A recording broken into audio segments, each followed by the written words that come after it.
जोरदार तालियों से अभिनंदन करें।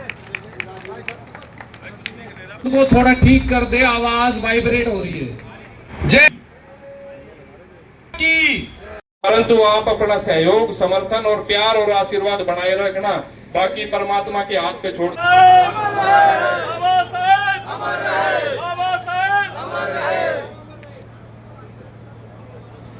गुलशन भाई और हमारे किरोड़ी जी, गुलशन जी, दीपक जी पूर्व जिलाध्यक्ष।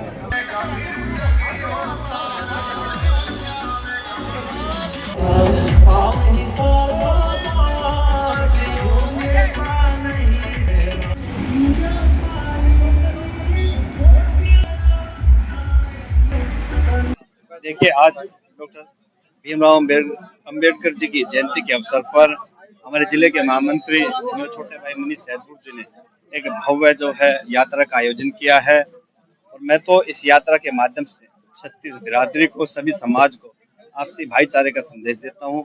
और जो डॉक्टर साहब के बताए हुए जो सिद्धांत है, उस सिद्धांतों पे चल के इस समाज को मजबूत करना है, देश को मजबूत करना है।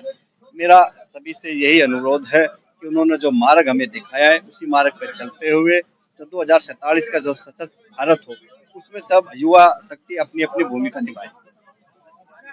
पार्टी शिक्षा के क्षेत्र में आज नए नए जो है IIT स्थापित कर रही है, यूनिवर्सिटियां स्थापित कर रही है।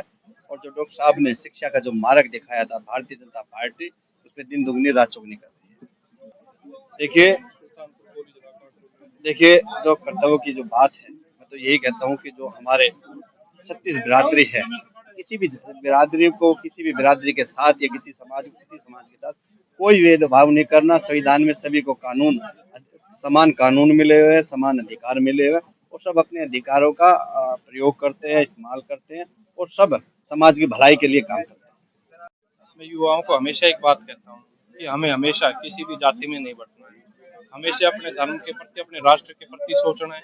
उसी भाव के साथ आज आप इस यात्रा में देख रहे हो 36 बिरादरी का समावेश है, और छोटे से छोटे बच्चे से लेकर बड़े बुजुर्ग तक हर बिरादरी का व्यक्ति यहाँ आज मौजूद है। तो मैं युवाओं को यही संदेश देता हूँ कि हमेशा राष्ट्र हित को सर्वप्रथम मानते हुए काम करना चाहिए।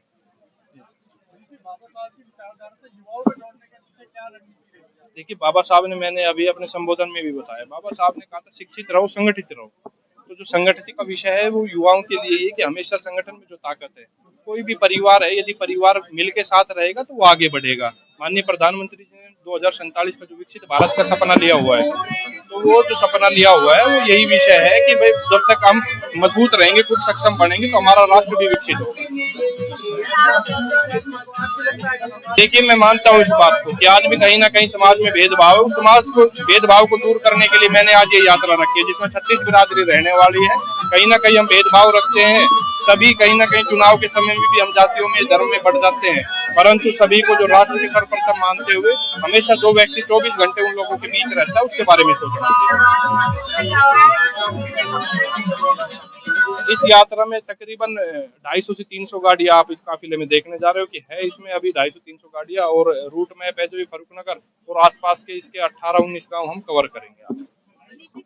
देखिए, करते हुए भारतीय जनता पार्टी हमेशा राष्ट्र हित के बारे में सोचती है, और हम उस पार्टी के कार्यकर्ता हैं जहां राष्ट्र को सर्वप्रथम मानते हुए फिर जनता और फिर पार्टी। और आप बात कर रहे थे शिक्षा की, मैं बात कर रहा हूँ जिस क्षेत्र में मैं खड़ा हुआ हूँ, यहाँ हमारे पास में सुल्तानपुर कॉलेज है जो भारतीय जनता पार्टी की सरकार आने के बाद बना है। उसके बाद काकरोला यूनिवर्सिटी है, ये भी मेरे बिल्कुल पास में है। तो ये सारे जो काम हुए, ये भारतीय जनता पार्टी की सरकार आने के बाद हुई है। तो भारतीय जनता पार्टी अपने कर्तव्य से कभी पीछे नहीं हटती है। और पारदर्शी, जो आपने बात करी रोजगार की, तो भारतीय जनता पार्टी ने पारदर्शिता के आधार पे रोजगार देने का काम किया। माननीय मनोहर लाल जी ने 2014 में जब पहली बार मुख्यमंत्री बने थे, उसी समय पारदर्शिता से काम किया था। तो नायब सैनी जी भी उसी रफ्तार से काम कर रहे हैं, और पारदर्शिता से काम करने का काम भारतीय जनता पार्टी रोजगार देने का काम कर रही है। फर्रुखनगर कमेटी में हमारे अनाज मंडी में इतना सरल काम चल रहा है। मैंने एक्स्ट्रा जो अपने कार्यकर्ता लगाए हुए हैं, जैसे भी ट्रैक्टर आता है, ट्रैक्टर आते ही उनका गेट पास कटा अंदर। बारिश से थोड़ा हमें दिक्कत हो गई, लेकिन उसमें हमें सरकार सुविधा मिली तिरपाल वगैरह की, तो हम अब लिफ्टिंग करा रहे हैं और अनाज जा रहा है हेपड़ में, और हरियाणा वेयर हाउस वाले ले रहे हैं। 1,30,000 क्विंटल का करीब अनाज आ चुका है हमारा, और लिफ्टिंग भी हो गई है 12-13 हजार, तो अभी चल ही रहा है। और बड़े, कोई इसमें कोई दिक्कत नहीं आ रही हमें। सरकार की तरफ से जो पोर्टल है उसमें भी कोई दिक्कत नहीं आ रही है और किसान कोई परेशान नहीं है कि इनके तो विपक्ष वाले क्या है, उनका काम कुछ नहीं है कि किसानों को भड़काने का काम है। किसान तो नहीं भड़क रहे, जो लोग वैसे आ रहे हैं ना विपक्ष वाले पकड़ के लाते हैं कि तने ये बोलना है गेट पे, तने ये बोलना है। किसान सब अपने ठीक है, किसानों का अनाज बिक रहा है, सरसों भी अच्छे रेट में बिक रही है जी, कोई समस्या नहीं है जी। विपक्ष वालों का तो आपने पता है कि उनका तो सरकार की बर्दाश्त नहीं हो रही, इतने अच्छे काम क्यों कर रही है भारतीय जनता पार्टी, वो बर्दाश्त नहीं हो रही है। किसानों के हित के लिए काम कर रही है। हमने